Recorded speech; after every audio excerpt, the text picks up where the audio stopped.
ಇನ್ನು ಸದನದಲ್ಲೇ ಈ ಹಿಂದೆ KN ರಾಜಣ್ಣ ಅವರು ಹನಿ ಟ್ರ್ಯಾಪ್ ವಿಚಾರವನ್ನ ಪ್ರಸ್ತಾಪ ಮಾಡ್ತಾರೆ. ಅವರು ಪ್ರಸ್ತಾಪ ಮಾಡ್ತಿದ್ದಂತೆ ಇಡೀ ರಾಜ್ಯ ರಾಜಕಾರಣದಲ್ಲೇ ಒಂದು ರೀತಿಯಾಗಿ ಅಲ್ಲೋಲ ಕಲ್ಲೋಲ ಸೃಷ್ಟಿಯಾಗಿರುತ್ತೆ. ಈ ತನಿಖೆಯನ್ನ CID ಮಾಡ್ತಾ ಇದೆ. ಈಗ ಈ ಕೇಸ್ ವಿಚಾರಕ್ಕೆ ಸಂಬಂಧಪಟ್ಟಂತೆ ಹನಿ ಟ್ರ್ಯಾಪ್ಗೆ ಯುವತಿ ಬಂದಿದ್ದು ಸತ್ಯ ಹೀಗಂತ ಸಚಿವರು ಒಪ್ಕೊಂಡಿದ್ದಾರೆ. ಈಗಾಗಲೇ CID ಟೀಮ್ ತನಿಖೆ ಮಾಡ್ತಾ ಇದೆ. CIDಯ ಮುಂದೆ ಸಚಿವ ರಾಜಣ್ಣ ಅವರು ಹೇಳಿಕೆಯನ್ನ ದಾಖಲು ಮಾಡಿದ್ದಾರೆ.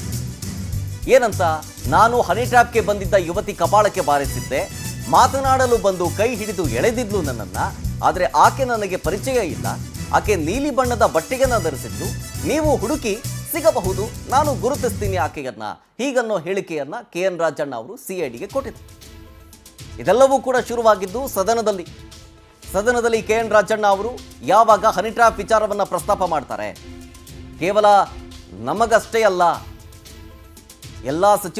ಆಲ್ಮೋಸ್ಟ್ ಎಲ್ಲ ಸಚಿವರಿಗೂ ಕೂಡ ಬೆದರಿಕೆಗಳು ಬರ್ತಾ ಇದ್ದಾವೆ, ಹನಿ ಟ್ರ್ಯಾಪ್ಗೆ ಒಂದು ಪ್ಲಾನ್ ಅನ್ನ ಮಾಡ್ಕೊಳ್ಳಲಾಗ್ತಾ ಇದೆ ಅಂತ ಹೇಳಿದ್ರು. ಈಗ CID ತನಿಖೆ ಮಾಡ್ತಾ ಇದೆ. 3 ದಿನಗಳ ಹಿಂದೆ ಸರ್ಕಾರಿ ನಿವಾಸದಲ್ಲಿ ಹೇಳಿಕೆಯನ್ನು ದಾಖಲು ಮಾಡಿತ್ತು CID. ಆದರೆ ಹನಿ ಟ್ರ್ಯಾಪ್ ಯತ್ನ ಕೃತ್ಯದ ಬಗ್ಗೆ ಖಚಿತ ಮಾಹಿತಿಯನ್ನ ಕೊಟ್ಟಿಲ್ಲ. ಸಚಿವ KN ರಾಜಣ್ಣ ಅಸ್ಪಷ್ಟ ಹಾಗೂ ಗೊಂದಲದ ಹೇಳಿಕೆಯನ್ನ ಕೊಟ್ಟಿದ್ದಾರೆ ಅನ್ನೋ ಮಾಹಿತಿ ಸಿಗ್ತಾ ಇದೆ. 2 ಬಾರಿ ತಮ್ಮನ್ನ ಹನಿ ಟ್ರ್ಯಾಪ್ ಮಾಡೋದಕ್ಕೆ ಪ್ರಯತ್ನ ಪಟ್ಟಿದ್ದಾರೆ ಅಂತ ಸ್ಟೇಟ್ಮೆಂಟ್ ಕೊಟ್ಟಿದ್ದಾರೆ ಅವರು. ಸರ್ಕಾರಿ ನಿವಾಸಕ್ಕೆ ಯುವತಿಯ ಜೊತೆ ಗಡ್ಡಧಾರಿ ಯುವಕ ಕೂಡ ಬಂದಿದ್ದಂತೆ. CID ಎದುರು ಸಚಿವ KN ರಾಜಣ್ಣ ಅವರು ಈ ಹೇಳಿಕೆಯನ್ನು ದಾಖಲು ಮಾಡಿಕೊಂಡಿದ್ದಾರೆ, ಹೇಳಿಕೆಯನ್ನು ಕೊಟ್ಟಿದ್ದಾರೆ. ಜೊತೆಗೆ ಬಂದಂಥ ಮಹಿಳೆಯನ್ನ ನಾನು ನೋಡಿರಲಿಲ್ಲ ಈ ಹಿಂದೆ, ಆಕೆ ಪರಿಚಯಗಳು ಇಲ್ಲ, ನೀಲಿ ಬಣ್ಣದ ಬಟ್ಟೆಯನ್ನು ಧರಿಸಿದ್ರು, ನೀವು ಹುಡುಕಿ, ಹೀಗನ್ನೋ ಸ್ಟೇಟ್ಮೆಂಟ್ ಕೊಟ್ಟಿದ್ದಾರೆ CIDಗೆ. ಡೀಟೇಲ್ಸ್ ಕೊಡ್ತಾರೆ ನಮ್ಮ ಪ್ರತಿನಿಧಿ ದೀಪಾ ಕುಕ್ಕುಬಾಡ ಲೈವ್ನಲ್ಲಿ. ದೀಪಾ, CID ಈಗ ಈ ಹನಿ ಟ್ರ್ಯಾಪ್ ಕೇಸನ್ನು ತನಿಖೆ ಮಾಡ್ತಾ ಇದೆ. ಈಗ ಸಚಿವ ರಾಜಣ್ಣ ಅವರು ಏನೇನು ಸ್ಟೇಟ್ಮೆಂಟ್ ಕೊಟ್ಟರು ಅಂತ ಈ ಸಂಬಂಧ? ಶರತ್, ಸದನದಲ್ಲಿ ದೊಡ್ಡ ಮಟ್ಟಿನ ಚರ್ಚೆ ಆಗಿದ್ದಂತಹ ವಿಚಾರ, ಎಲ್ಲ ಚರ್ಚೆಯನ್ನು ನುಂಗಿ ಹಾಕಿದಂತಹ ವಿಚಾರ ಅಂತಂದರೆ ಹನಿ ಟ್ರ್ಯಾಪ್ ವಿಚಾರ.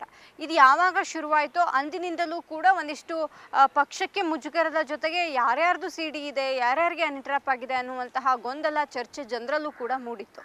ಆದರೆ CID ಇದನ್ನು ಯಾವಾಗ ಸರ್ಕಾರ CIDಗೆ ವಹಿಸ್ತು ತನಿಖೆ ಅನ್ನುವಂತಹ ವಿಚಾರವಾಗಿ, ಅಂದಿನಿಂದಲೂ ಕೂಡ ಅಂದರೆ ಶುರುನಲ್ಲಿ ಇದ್ದಂತಹ ರಾಜಣ್ಣ ಅವರ ಸ್ಟೇಟ್ಮೆಂಟ್ ಬರ್ಬರ್ತಾ ಅವರ ಹೇಳಿಕೆಗಳಲ್ಲಿ ಒಂದಿಷ್ಟು ಆ ಏರು ಧ್ವನಿ ಇದ್ದಂತಹದ್ದು ಕಡಿಮೆ ಆಗಿದ್ದಂತೋ ನಿಜ.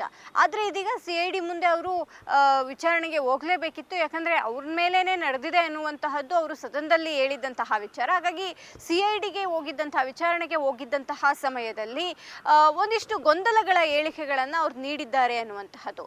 ಮೊದಲು ಹೋದಂತಹ ಸಂದರ್ಭದಲ್ಲಿ ಯುವತಿ ಬಂದಿದ್ದು ನಿಜ, ಆಕೆ ನನ್ನ ಕೈ ಹಿಡಿದು ಎಳೆದ್ಲು, ಆಗ ನಾನು ಅವಳಿಗೆ ಹೊಡೆಯುವಂತಹ ಕೆಲಸ ಮಾಡಿದೆ, ಕಪಾಳಕ್ಕೆ ಹೊಡೆದೆ ಅನ್ನುವಂತಹ ಹೇಳಿಕೆ ನೀಡಿದ್ರು. ಆದರೆ ತದನಂತರದಲ್ಲಿ ನನ್ನ ಸರ್ಕಾರಿ ನಿವಾಸಕ್ಕೆ ಗಡ್ಡಧಾರಿ ಯುವಕನೊಬ್ಬ ಬಂದಿದ್ದ, ಆ ಯುವಕನ ಜೊತೆ ಅವಳು ಬಂದಿದ್ಲು, ನೀಲಿ ಪ್ಯಾಂಟ್, ಜೀನ್ಸ್ ಪ್ಯಾಂಟ್ ಅನ್ನು ಧರಿಸಿದ್ಲು ಅನ್ನುವಂತಹ ಒಂದಿಷ್ಟು ಹೇಳಿಕೆಗಳನ್ನು ನೀಡ್ತಾ ಇರುವಂತಹದ್ದು ಅಧಿಕಾರಿಗಳಂದ್ರೆ ತನಿಖಾ ಅಧಿಕಾರಿಗಳಿಗೂ ಕೂಡ ಒಂದಿಷ್ಟು ಗೊಂದಲ ಮೂಡಿಸ್ತಾ ಇರೋದಂತೂ ನಿಜ.